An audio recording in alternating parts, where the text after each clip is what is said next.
Justificação pela fé e vitória com Cristo, porque todos pecaram e destituídos estão da glória de Deus, sendo justificados gratuitamente pela sua graça, pela redenção que há em Cristo Jesus. Romanos 3, 23 a 24. Porque o salário do pecado é a morte, mas o dom gratuito de Deus é a vida eterna por Cristo Jesus nosso Senhor.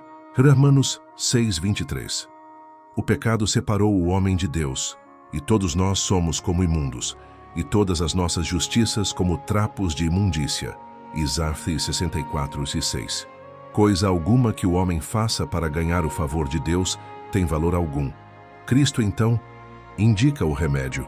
Aconselho-te que de mim compres vestidos brancos. A única justiça que tem valor, a justiça de Cristo.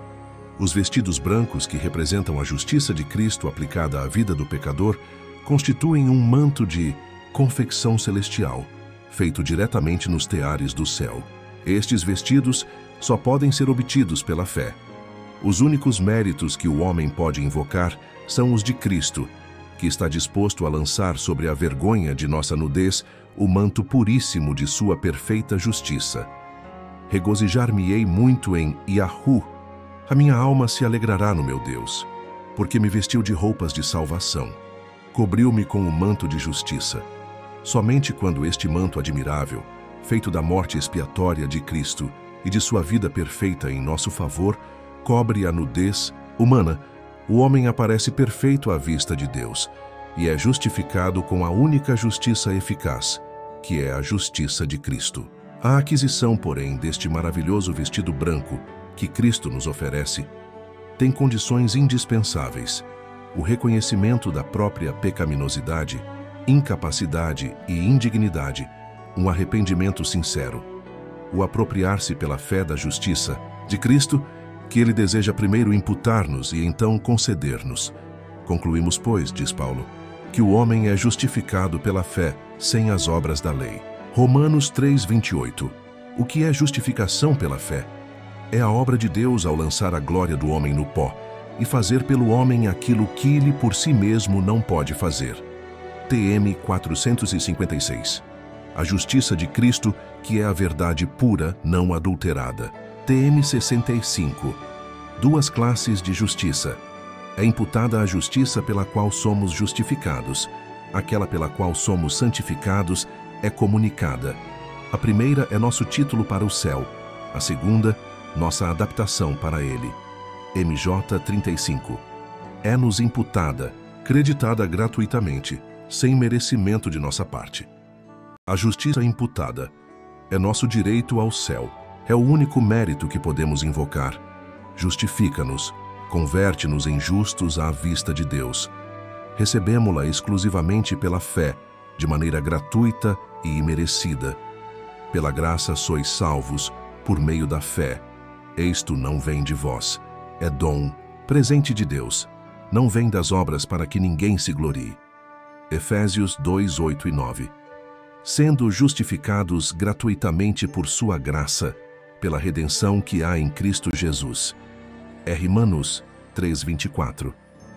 Sendo, pois, justificados pela fé, temos paz com Deus por nosso Senhor Jesus Cristo. Romanos 5, 1. A fé implica arrependimento, confissão e aceitação de Cristo como Salvador. Significa que nós outros vamos a Deus, que nos salvamos na base do plano de que, se pedirmos, receberemos aquilo que solicitamos. A justiça comunicada é-nos concedida num processo paulatino e interno de crescimento cristão. É nosso preparo para o céu. Santifica-nos, ou seja, converte-nos em santos, transformando nosso caráter. Também a recebemos por meio da fé.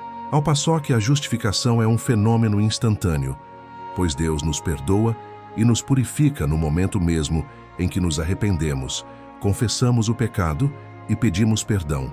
1 João 1, 7 a 9. A santificação é um processo que dura toda a vida.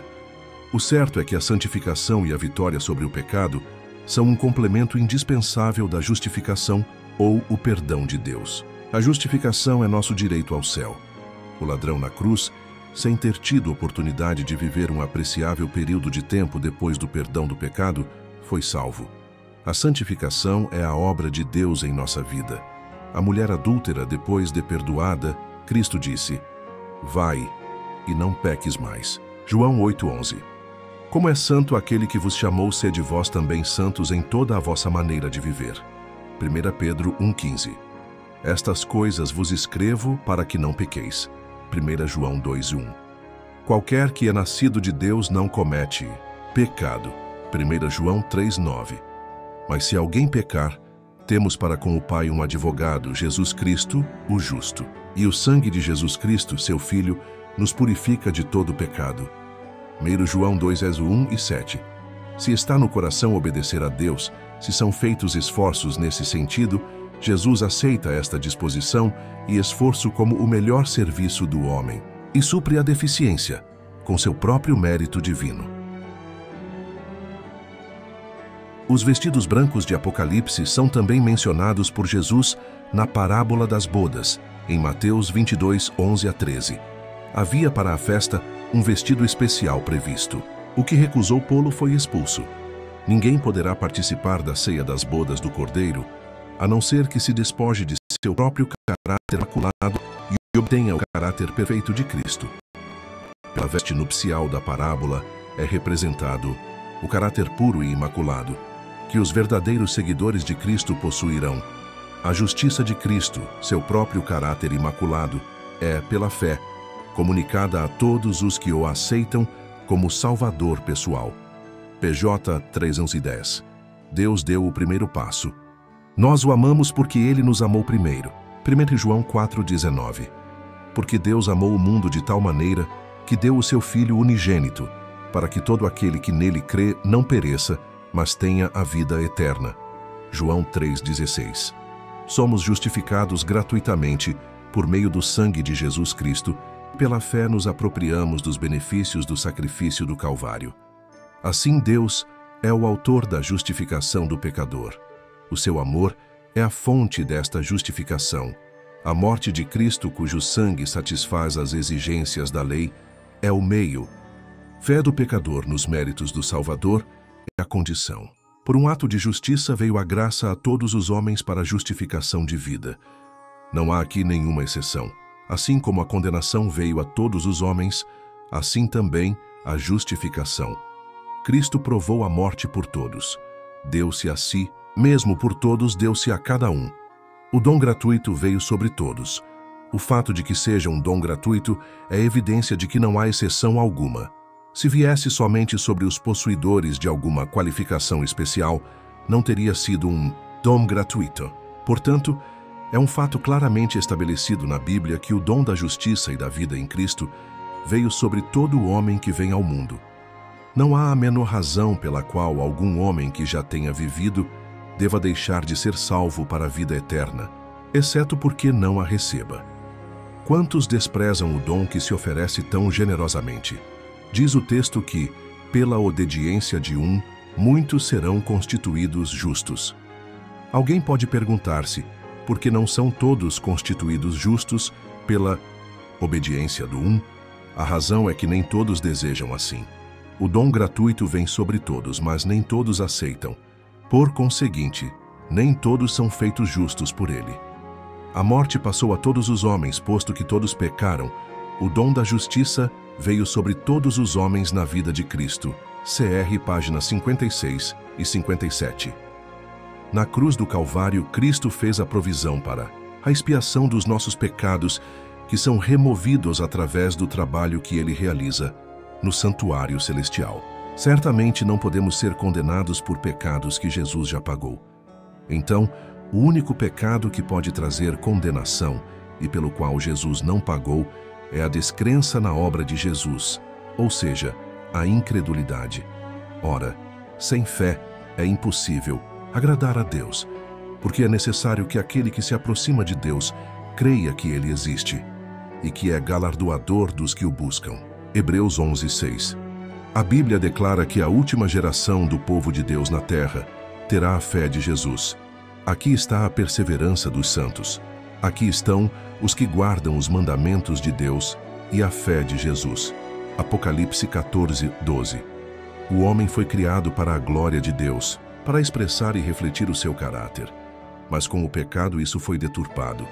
E através da conversão e da justiça pela fé, Deus está restaurando em nós o seu caráter. Jesus tomou sobre si a nossa natureza e demonstrou como é possível o homem com a natureza caída de Adão viver uma vida santa pelo poder do Pai. Que amor! Que condescendência incrível! O Rei da Glória escolheu se humilhar e tomar a nossa natureza caída para nos resgatar.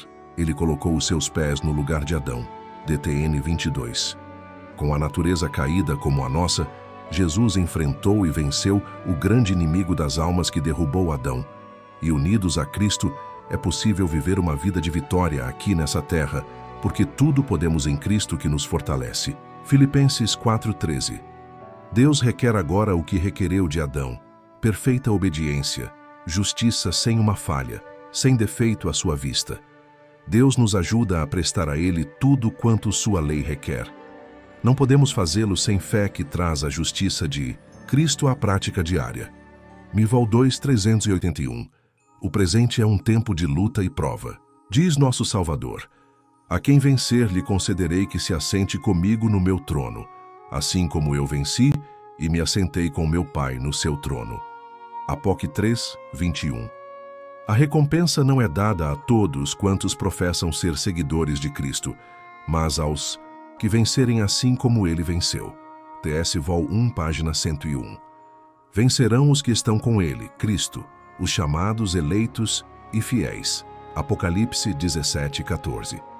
Estes são os que seguem o Cordeiro para onde quer que vá, e na sua boca não se achou engano, porque são irrepreensíveis diante do trono de Deus. Apocalipse 14:4 e 5. Não é aquele que se reveste da couraça, justiça de Cristo, que pode orgulhar-se da vitória, pois tem elepela frente à batalha e a vitória a ser alcançada. É o que persevera até ao fim, que será salvo. Mivol 1, página 314. Esquecendo-me das coisas que atrás ficam e avançando para as que estão diante de mim, prossigo para o alvo, pelo prêmio da soberana vocação de Deus em Cristo Jesus. Filipenses 3:13 e 14. A genuína fé será manifestada em boas obras, pois as boas obras são o fruto da fé. Mas, ó homem vão, queres tu saber que a fé sem as obras é morta?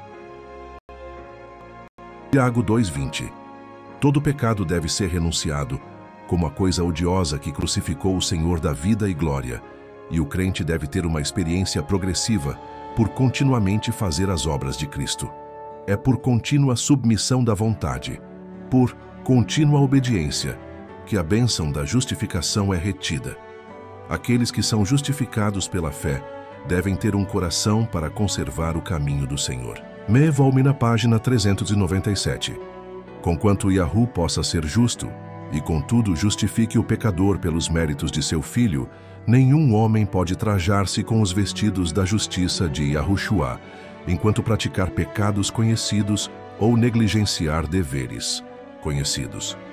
O Altíssimo requer a completa entrega do coração, antes que a justificação tenha lugar. E a fim de o homem reter a justificação, deve haver contínua obediência, mediante fé viva e ativa, que opera por amor e purifica a alma. RH 4 de novembro de 1890. A obediência, boas obras são resultado da justificação pela fé. Qualquer que comete pecado também transgride a lei, porque o pecado é a transgressão da lei. 1 João 3:4. Anulamos, pois, a lei pela fé? De maneira nenhuma, antes confirmamos a lei. Romanos 3:31. Porque o justo viverá pela fé. Gálatas 3:11. A prova de amor é a obediência. Se me amais, guardareis os meus mandamentos. João 14:15. Mas agora, libertados do pecado e feitos servos de Deus, tendes o vosso fruto para a santificação e, por fim, a vida eterna. Romanos 6:22. Bem-aventurados aqueles que guardam os seus mandamentos, para que tenham direito à árvore da vida e possam entrar na cidade pelas portas. Apocalipse 22:14. E eis que cedo venho, e o meu galardão está comigo, para dar a cada um segundo a sua obra. Apocalipse 22:12. Sem santificação ninguém verá o Senhor. A obra de santificação é obra de toda uma vida. Deve prosseguir continuamente, mas essa obra não pode seguir adiante no coração enquanto a luz sobre qualquer parte da verdade for rejeitada ou negligenciada. A alma santificada não se contentará em permanecer em ignorância, mas desejará caminhar na luz e buscar maior luz. Mivo 1, página 317. A santificação significa perfeito amor, perfeita obediência, inteira conformidade com a vontade de Deus. Se nossas vidas se conformam com a vida de Cristo, mediante a santificação da mente, alma e corpo, nosso exemplo terá poderosa influência sobre o mundo. Nunca entraremos nos portões da cidade de Deus até que aperfeiçoemos um caráter semelhante ao de Cristo. Se, com confiança em Deus, lutarmos por santificação, nós a receberemos. Upward Look, página 99. Porque Deus é o que opera em vós, tanto o querer como o efetuar, segundo a sua boa vontade. Filipenses 2:13. Porque esta é a vontade de Deus, a vossa santificação. 1 Tessalonicenses 4:3. E o mesmo Deus de paz vos santifique em tudo, e todo o vosso espírito, e alma e corpo, sejam plenamente conservados irrepreensíveis para a vinda de nosso Senhor Jesus Cristo. 1 Tis 5:23. Segui a paz com todos, e a santificação, sem a qual ninguém verá o Senhor. Hebreus 12:14. Cala-te diante de Yahu Deus, porque o dia de Yahu está perto, porque Yahu preparou o sacrifício e santificou os seus convidados. Sofonias 1:7. Os que forem sábios, pois, resplandecerão como o fulgor do firmamento, e os que a muitos ensinam a justiça de Cristo, como as estrelas sempre, eternamente. Daniel 12:3. Prepara-te, ó Israel, para te encontrares com o teu Deus.